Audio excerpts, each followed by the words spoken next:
Hi, very nice to meet you. Yeah, same. Likewise. Let's go right into it. I know you're a busy man. Definitely doing your thing. So first and foremost, welcome to the basement. We're called the Nerdy Basement. This is our platform. Just how you doing? I'm doing great. Yeah, it's exciting that the movie is coming out so soon Mhm. after 5, 6, 7. I can't even remember how many years I've been working on this thing now. So Oh, yeah, no, and definitely congratulations on that. Like you guys been getting a lot of great reception for this movie, and how you've been taking that, by the way, like the success of this now. it's super cool. We premiered in Venice, and to go from like rural Cambodia, where I was living at the time, to Venice was a big culture shock. It was a big change. But Cambodia has been my home base for many years. I love it so much, and so it's like really gratifying for me to share a story from this culture that I love so deeply with the world, and to have people responding to it.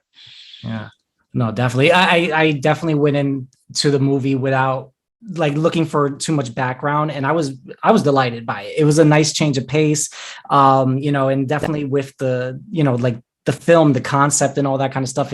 It sparked, you know what I mean, and definitely going on that. How long did it take you to get the idea? Where did it become just a concept, and then where did it come to realization? Yeah, I can remember very clearly the little like waypoints. I was teaching filmmaking for a year in Cambodia, in the neighborhood Charlotte, where the film takes place. It's this beautiful neighborhood. It's built along the railroad tracks, and because it's like the houses are crowded along the railroad tracks, there weren't like roads or much traffic. It had the feeling of a small village, but I saw it starting to change a lot in the time that I was living there and the time that I was teaching. And I really fell in love with this neighborhood and the strong sense of community there, and talking with people about how the culture is changing as the technology is coming in, and as people are getting on smartphones and making their Facebook profiles, like kids are getting a little bit more estranged from their parents, and things like that were sort of like swimming in my head when at the end of that year I was reading the book Never Let Me Go by Kazuo Ishiguro, which is like one of my favorite sci-fi novels of all time. I love how it marries this like really high concept idea with this intense humanism. And I was starting to think, like, what would a story like this feel like set in this neighborhood? And I was like, that's an interesting idea. And what became the central plot twist of the film was like came into my head there. I won't share it because you guys should people should see the film, and no spoilers. But I had the plot twist, but I didn't have the story. And then 7 months later, I was on a 10-day silent meditation retreat, and on day 4, the concept expanded into a movie. This movie started playing in my head, where I understood that the lead characters were a boy who's dreaming of his past lives. There was a girl who's a detective trying to help him figure something out. And then there's this process of going back to Cambodia and filming test scenes with, I wrote the story with my 2 star film students from when I was a teacher. I wrote the story with the 2 of them in mind as the lead roles. And I went back and filmed a test scene with them to see like, how did they feel about it? What did it seem doable? Did they like it? And that was so much fun that then I like kept working on it. I met my co-writer Chris Larson, who's an American expat living in northern Laos, married to Laos' greatest filmmaker Matty Doe, and we entered into a collaboration where he like really retooled the story and brought it to the next level. There were all these processes of change and evolution, but that's kind of how it started and got to the place to where it was when we filmed it. And I could talk your ear off about what happened afterwards and how it continued to change. But anyway, that's where it came from. That's amazing. I think one of the best things about it was that you were able to film on location, and I definitely knowing that their main cast was film students of yours and everything like that. That's really awesome. Was this also a plan of yours to have everything in Cambodia and all that? And, just, is this something to give back, not only on top of the fact that, you were teaching over there? Did you want to build up the community as well? Yeah. I mean, I had no idea or concept that I would try to make a movie like this in Cambodia when I first moved there. I just went there to teach. And it was only at the end of that year of teaching when I had this idea, and the idea like grabbed me and it wouldn't let me go. And it was a crazy idea to try to, I my first feature sci-fi in a place that doesn't have a huge amount of film infrastructure, starring non-actor kids, period piece filming sections in different time periods. I mean, it was a very crazy idea, but I loved the idea so much, and it felt like it talked about so many things that were important to me. It captured a bunch of my interests, so I wanted to keep going forward on it. But it was certainly very exciting. It's really exciting to get to participate in the Cambodian film industry right now. I'd say that there's a little renaissance happening. There's a lot of really cool stuff happening in Cambodia, and making KARMALINK is just it's a small. I feel like I get to play a small role in this massive flowering that's happening right now, and that's exciting. And we did get to train up our DIT and script supervisor. These are roles that are like really not common in the Cambodian film industry, and so there were ways on our production that that I think that we can contribute. But there's also just a lot of like great professionals in Cambodia that we got to work with, and I wouldn't be so presumptuous as to assume that I'm like doing something magnificent there. I'm just like another guy making a movie there, and there's people making movies there. So I hear you. No, that's awesome. Like it's really cool that you were taking a lot from the culture, and as well as adding some of your other interests with sci-fi and all that. Like did you draw any other inspiration from different mediums besides the book that you mentioned earlier, or like what else because the visuals were gorgeous, well, I mean, my production designer Olga Myasnikova and my DP Rob Lightsell are actually a married couple, and they are geniuses. And so like we I think that we like so much of the visual look and how beautiful the film is really, really thanks to them. And we talked about Wong Kar-wai as an inspiration with the color palette. We talked about Slumdog Millionaire as like a sort of anti-inspiration, how that was like, you watch it and you feel so bad for these poor people. And it's like, my experience of living and teaching in this low income neighborhood is like, no, people have their lives. They have beautiful homes. They take care. Yeah. And there's something, I think, that in the West, we really gravitate towards these sort of sensational, you can call them like poverty porn, where you see like every terrible thing imaginable happening to this person, and then they escape from that terrible situation. And we talked about wanting to do the opposite, because there's something very like individualist and capitalist and messed up about that. And it's just wrong. It just doesn't reflect the reality that I was bearing witness to. Yeah. And so, in Lang Hang's home, the design for that was like, we just wanted it to feel like such a warm, loving cocoon, that was holding him. And because I never felt once that they were unhappy with their situation. What they were unhappy with was trying to get forced out of into relocation, and and it definitely resonates with what goes on in plenty of like poverty stricken places. But again, it was very warm. There was a reason. But I love that you kind of gave us a Goonies feel. Giving us a nice little treasure hunt going on. And there's a very very much in the DNA of was it a nice little plan to kind of distract, because again, your twist toward the end and everything like that, it definitely, I was taken aback by it, because of the fact that I was really into the treasure hunt. I'm like, they need to find this statue. Like, was that part of the plan?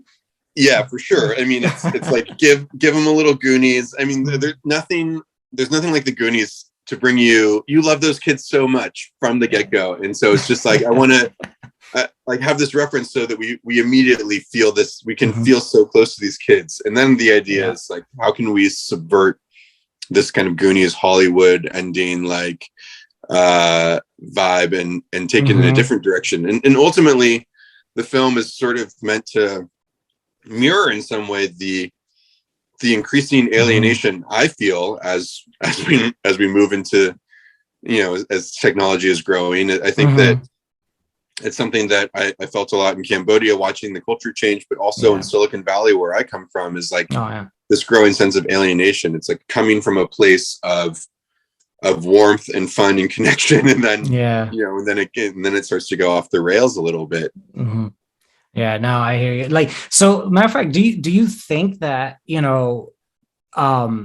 you think that like this is a project to really see, like, help people feel that there's a new understanding? Like, if you can look back and all that kind of stuff, would it actually benefit humanity to like really like look back and actually like see that things can be better if you just understand where you came from and what other people experience? Yeah, for sure. I mean, I think that there's it's definitely a film about memory, and it's talking about, I think that there's different ways that memory can function. Memory can be the like this, I want to say the savior, or like it's the record keeper of culture. It can be the preserving culture, and we can be really grounded in that. There's also a sense, and this is something that, is certainly alive in Cambodia, of how you can inherit trauma through memory, and it's like a generation and a half ago, the entire country lived through a genocide. And like, so there, I think that there's like, one of the things I wanted to explore in the film is thinking about how memory gets passed on in ways that can be good and bad, and in between, and on the spectrum, and complicated. And Oh, wow. Yeah, no, that's awesome. And I'm going to kind of like segue a little bit, because I'm just remembering too, one of my favorite scenes, without any spoilers, obviously, is your mindscape scene. These two are meditating, they're just relaxing, but the visuals were like just beautiful, great colors and all that kind of stuff. And it's just like, you felt that, you know what I mean? You felt that calm and all that, and like throughout the whole mindscape. And I know you gave credit to your production team and everything like that. They helped you see that vision coming through. So I just wanted to throw that out a little. Thanks. One of the things I love, we call that space the mind pagoda, when they're sitting and meditating in front of this massive altar of the Buddha, and there's like these crazy flashing neon lights. And people sometimes ask me after the screening, they're like, how did the monks like let you put up all those lights on the altar? Like, what did you have to do? And I'm like, actually, no, we didn't dress that at all. That's exactly what it looks like. It looks like a sci-fi movie. What? You walk into a temple in Cambodia, and they have all these like beautiful old statues, gold statues, and jewels and candles, and then these crazy flashing neon lights. And it's like, that's the vibe that I wanted to capture in the film, is this juxtaposition. Oh, wow. That's awesome. That's a nice little, that's an Easter egg right there for you. I never knew. You would think that, hey, no, that would not be normal. No, that's just what altars look like. Oh my God. That is too cool, man. Too cool. And, it is a fun one here. If you had some of the AR technology and all that kind of stuff, would you be interested in trying to figure out your past lives? Oh, yeah. I mean, I think that like this idea, first of all, recording dreams. Oh boy, I would love to be able to record my dreams. I think that the idea of recording what you see and what's going around you freaks me out. And I already I take photos, and then I don't look at my photos that I take. And it's like, if you could record everything, that seems way too much data. It's super overwhelming. However, if I could record what I'm seeing in my dreams, I would love to do that. I think that there's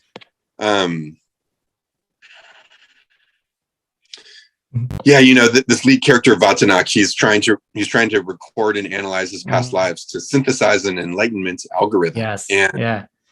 And to me, that's like a desire that I have. And I recognize that there's this like rational desire to categorize everything. And I, studied neuroscience and psychology, and I love that. But I also think that there are some things in this life that we're not meant to compartmentalize and analyze and put into boxes. And I think that it's that tension that I wanted to explore with that character. It's something that that I feel deeply in myself as I do. I'm quite an avid meditator and Nice. student of psychology. So. Oh no, that's awesome. No, that's cool. Like, again, I think the film has done exactly what it was supposed to. Like I said, it's like you could have went in so many different directions, and I think you guys found a path that doesn't go a little too overboard and just like kind of throws us off and everything. But there's a beautiful balance to it. I think it's a good one for people to watch. And I'm really like I was excited that I got to do this interview with you today. And if anything else, Jake, any upcoming projects you want to announce or anything like that, you can. I know we're talking about KARMALINK, but feel free, like let our viewers we can let them know. I mean, nothing specific at this moment, but I love near future grounded sci-fi. I'm thinking a lot about utopia. I'm thinking a lot about climate change. I'm thinking about stories that are set in the near future, where we are doing a better job taking care of the planet than we are. What does that look like on a technological level, on like a cultural level, on a political level, on a philosophical level? Yeah, so a couple things in development in that way. That's great. No, that's awesome. Jake, thank you so much for your time. Really appreciate the interview. Thank you. Again, excited for everyone else to see on July 15th, KARMALINK in the theaters, and at least a video on demand as well for in the US and Canada. And again, thank you so much. It was a pleasure. Yes, me too. Thanks.